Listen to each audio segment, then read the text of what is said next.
Hey everybody, welcome to another Legion Live. Our what do we call this? Like, we can't say annual, I guess we just say weekly, but I feel like there should be a better word for weekly, right? 7-day.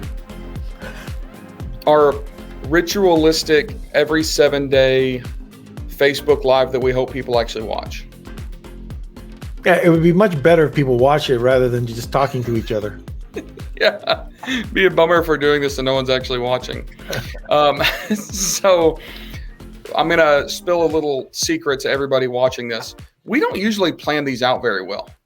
Like, we don't have a big, long list of preordained discussions and topics that we're going to hit. We usually kind of figure it out literally the day of, maybe the day before, based on hot topics. Facebook user says, I'm here. We don't know who Facebook user is, but they're here. Thank you, Facebook user. So essentially what we're doing is every day in just our operations, we come up with the topics that are hot. We come up with the things that we're discussing. We share things that maybe are happening that are relevant to that time or super relevant to a project we're working on. And today we want to talk a little bit about Walmart, right?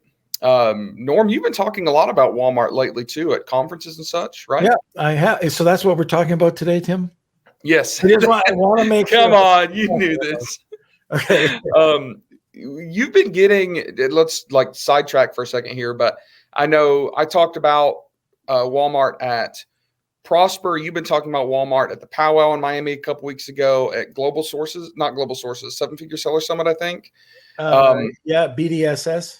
BDSS, yeah, $1 Billion Seller Summit. So it's been a lot. And Walmart is one of those things that on the surface, we would think should be fairly easy, like marketplace to marketplace selling, right? Like you can almost copy and paste.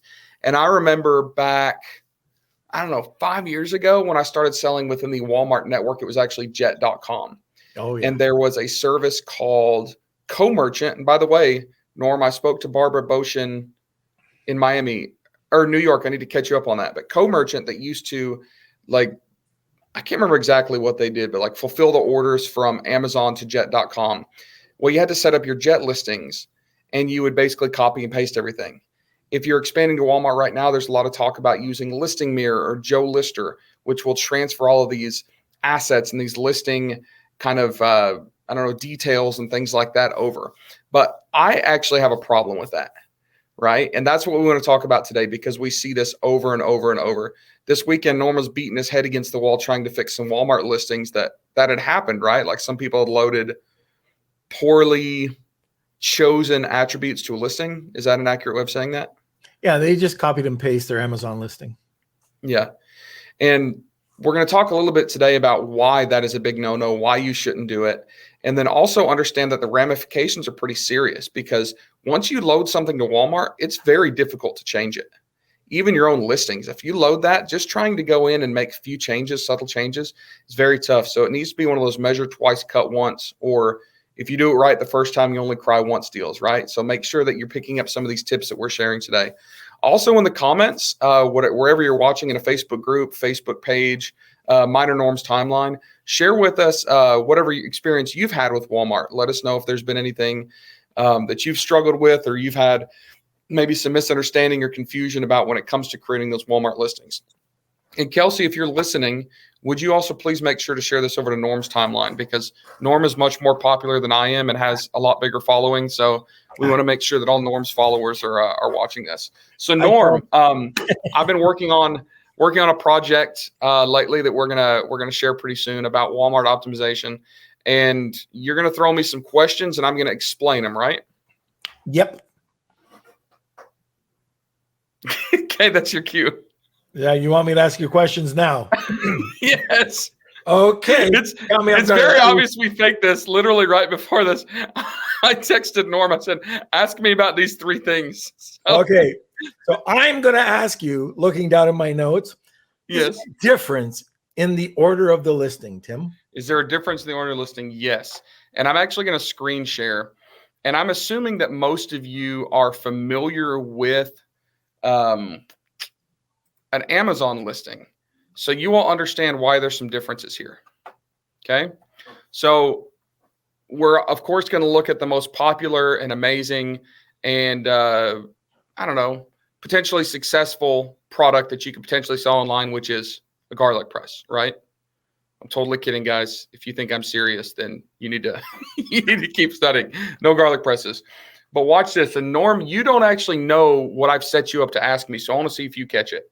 Okay. So I'm over here at a Walmart listing for this garlic press. I'm going to start scrolling down, and I want you to stop me when you realize something funny. And maybe you know what I'm getting at. I can't even see.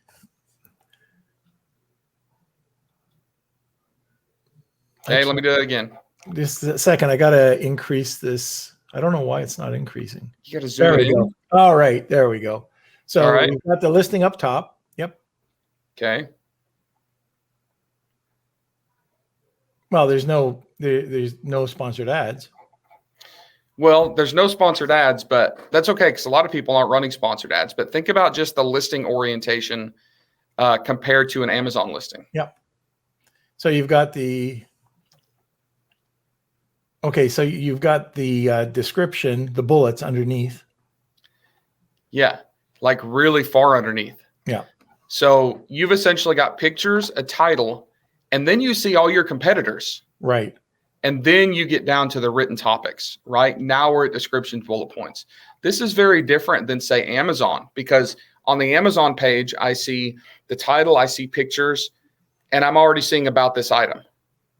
So I've got bullet points. Then I scroll down, I'm going to see competitors, and then I'll see the description.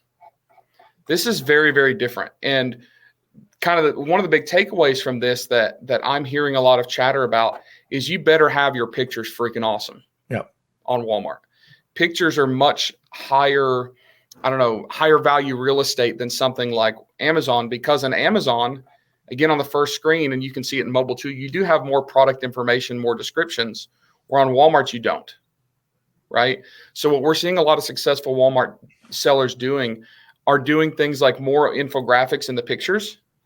They're adding product description. This isn't a great example because there's a lot of lifestyle stuff here, but make sure that these pictures are really, really good. Because it really is the first thing that you're going to notice. Right? You know, Tim, the other thing that really sucks here, if you're, good for the competition, but if you scroll down, there's a simple ad. So it's not like you have to sell the person. The person sees it goes to your cart. Yep. That was one of the things I was going to share. Check this out. When you go to Walmart and you type in garlic press, you actually have to click in the listings. When you go to, on Amazon, when you go to Walmart and you type in garlic press, they have this insanely cool button, which isn't out even going into the listings. So I can see what I like. I can click add to cart, and now it's in my cart. I don't know why this one has. That's interesting. I've actually never seen that before, where you can actually change the quantity what you want. There are some times where people have variations like this one, where it'll show options. Okay. So if I see this one, there's going to be variations. If I click options, it'll go in and it'll show me different variations of products. My opinion is on Walmart, if I have two different products, instead of adding like one parent listing with multiple variations, I might actually just do two listings, because we're starting to see that a lot of people are liking this ad function. Okay. So prioritization on title, because on Walmart, that's absolutely the first thing that you're going to see before you even get down to the rest of the details and attributes of the listing, because they are down past the competition. That's a big difference. Now, what's the next question, Norm? Well, Tim, the next question is, what does Walmart say about keyword stuffing? Okay. This is another big problem that we see. And remember, we started off talking about how a lot of people are just copying and pasting. And if I look at some of these listings, this looks like a copy and paste Amazon listing, right? Because it has the required, brand name in the title. You've got all this keyword stuffing, all of this stuff. But check this out. If I'm looking at this and people can add to cart directly from the search results page, wouldn't it make more sense to actually sell your product than keyword stuff?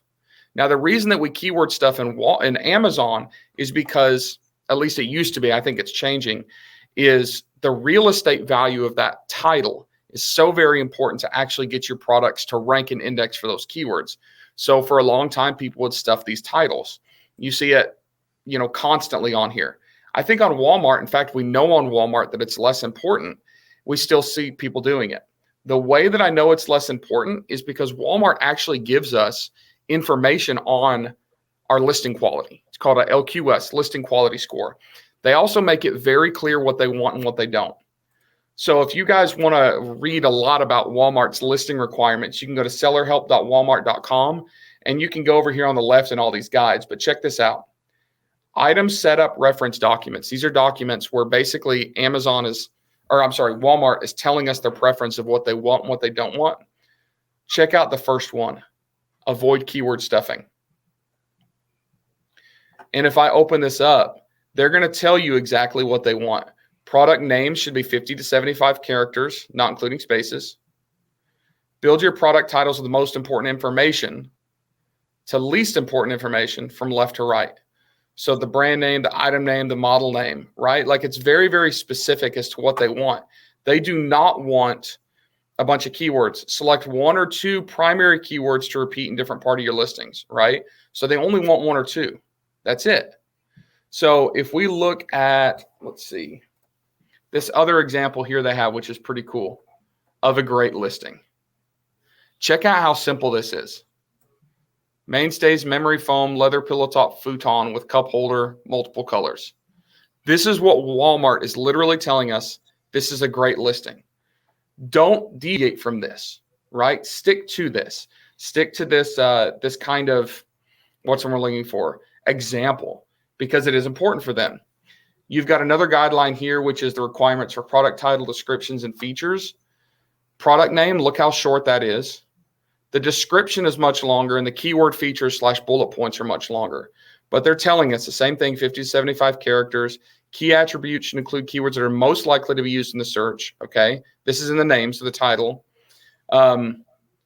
If they're likely to search for a product color, include this in the product title. Well, this leads me to believe that Walmart doesn't necessarily want variations. They want different listings, right? Because if I'm selling a pair of, I don't know, if I'm selling a Nalgene bottle that people look for green, they look for blue, and they look for red, they're saying add that in the, basically essentially the title. So it leads me to believe, hey, we're looking at multiple listings here instead of a parent listing with child listings. Again, they say it again, avoid keyword stuffing. You know, Tim, the other thing too is for mobile phones, they recommend, I don't know if you saw this, but they recommend 36 to 52 characters. And if most of the searches are being done on mobile, you might want to consider that. That's true. And then they get into some other listing things. So descriptions. I'll keep this short and sweet because we're going to run out of time, but you can definitely go to sellerhelp.walmart.com and look at these different guides. But definitely consider the fact that Walmart wants short and sweet. They want to the point. They don't want long and drawn out. So if we go to this listing, I would say this is a copy and paste Amazon listing, okay? Based on the title, it's keyword stuffed. Based on the description, if we look at the example of what, Walmart wants in a description, this isn't it, okay? Description is nicely worded, right? It gives us all sorts of great information where the actual technical details are more in the key features. But look at this. In their description, they've got all sorts of stuff that is not kind of used as a good example, right? It's a lot of technical details. Nobody actually cares what the length, the width, and the height of a garlic press is. I'm sorry, nobody really cares. But that's something that Amazon shows in the listing, so we know that it's being copy and pasted. The advantages for garlic press. A garlic crusher that's a, breeze to clean. It's giving us way too much stuff where Walmart wants it short and sweet.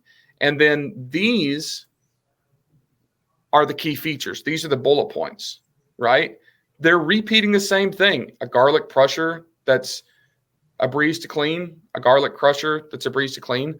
It looks like they're using software to transfer these listing attributes over, and it didn't do a good job, and the listing's not designed well for Walmart. Whereas, watch this listing. This one appears to be a lot better. Brand name, description, color. Okay? Brand name, description, color. Much, much simpler. If we look at the images, they immediately get into a lot of different details, right? Because if I'm going to scroll to the images before I want to scroll past my competitors, I'm going to see what all that is about, which is really nice. And then once we get down into the description, check this out. This reads very, very well. This is like a true copywriter. This is salesmanship talking about this. And then when you get into the key features, nice, short, to the point. It adds the technical details, so 304 stainless steel, where that's not going to be listed anywhere else, right? So good examples, bad examples. So if I could talk about that description for a second too, Tim. So that should be a minimum of 500 characters. It could be keyword rich. Okay, keep that in mind. Keyword rich, but readable sentences. And then the bullet points have to be or should be a minimum of 80 characters. So just it's a little bit different than what Amazon is always talking about, but you can use different keyword phrases. This is where the algorithm is going to pick up the keywords. And it's funny how Walmart, we noticed this with Carrie at Helium 10, is sometimes Walmart says use this number of words, and sometimes they say use this number of characters. So like in title, I think they say there's a word limit, where bullet points it's character limit, or maybe I have that backwards, but it's interesting. So make sure that all of you are going to the seller help listing guidelines and reading all that, because it's pretty interesting. Now, if we look back over to Amazon for essentially the same product, we see how different this is, this title. And then we look at the description, which is way too short, but the bullet points have a lot of information. Now, I don't know who taught us to do this. When I say us, I mean Amazon sellers. But somewhere along the line, somebody said that you need to have like keywords that are capitalized at the beginning of bullet points. We see this a lot. It's all, and this one isn't done very well. Look, they've got misspellings. They forgot to capitalize this one. So this is a bad example of a bad example, actually.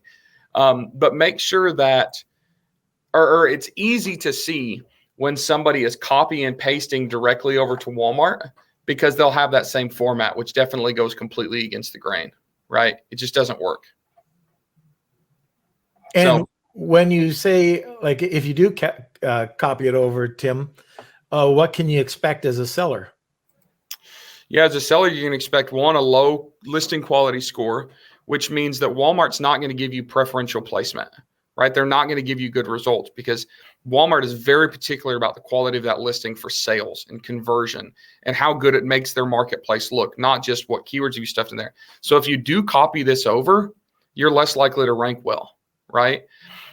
They do have the LQS, that listing quality score, where you can get in, you can see what difference your changes have made, see how Walmart is ranking your listing. Just keep in mind that it's slow to react. Okay. So I've set up listings that I know are perfect, and I turn on LQS the next day and it says 25%.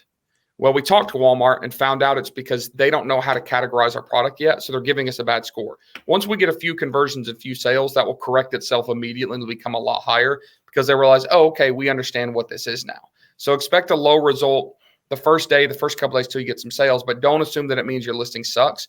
Walmart just has to learn what the listing's supposed to be before it can evaluate if your listing's any good or not. Yeah. There's also another thing you should be looking out for, or trying to achieve. And I think Carrie was telling me that you could get an extra 30% in sales, and that's the pro seller badge.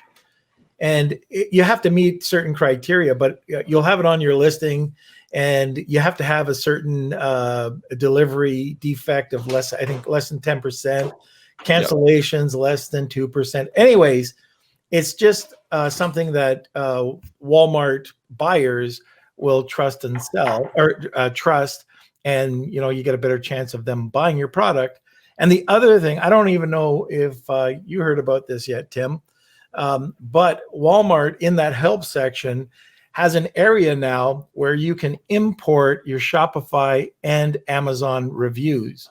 You just have to go to the syndication page, review syndication, and then you can upload. You have to use everything. You can't cherry pick, but you can bring in those reviews, which everybody looks for. Yeah, which is really cool. So it means you don't have to start from scratch. Right. Which is really stinking cool. All right, so we hit the 3 questions that you were supposed to ask me that are actually written on my fancy pantsy napkin here. We talked about the listing order being swapped between Walmart and Amazon. We talked about keyword stuffing as a no-no. We talked about how descriptions, bullet points, and titles need to be short and direct and to the point, not long and frilly and fluffed up. We need to be able to Like help you. the Walmart seller see everything to make rapid purchase decisions. That's how I describe Tim Jordan. Long and fluffy, just hard to understand. no, stuff, no. Difficult to look at. No, I get it, Norm. I get it. I understand. Look, ever since we decided that your beard is better than mine, you've held it over my head and you've talked crap to me. And look, I already have enough of a complex. Okay, you don't have to make it any worse. Fat guys have feelings too, Norm. What are you saying, Tim? Saying I'm sensitive. All right. So for those of you listening, we have a couple things coming up. We have I want to talk about our project that we talked about, Norm. Oh, you guys make sure to follow the Facebook group Private Label Legion. Make sure to follow our page, because probably the next week or so we're going to be announcing something that's really cool that a lot of you will like, especially if you like our weekly pictures, the Photoshop pictures that I swear Norm and I never know what they are. Our team surprises us. And make sure to go over, if you're not on our email list, go to privatelabellegion.com, scroll to the bottom and opt into our email list, because weekly that's where you can see those funny pictures. We also put news, we put updates, we put information, we put all sorts of good stuff. All right. Anything else, Norm? Yeah, I think that's it. But I can't wait for that announcement. That's going to be fun. It's going to be a lot of fun. So thank you all for listening. Thank you all for watching. If you're watching the replay on YouTube, make sure to hit that thumbs up button, subscribe to the channel if you haven't already. For those of you watching live, we appreciate you. We love you. And we'll see you next Tuesday on another Legion Live. Okay. See y'all later.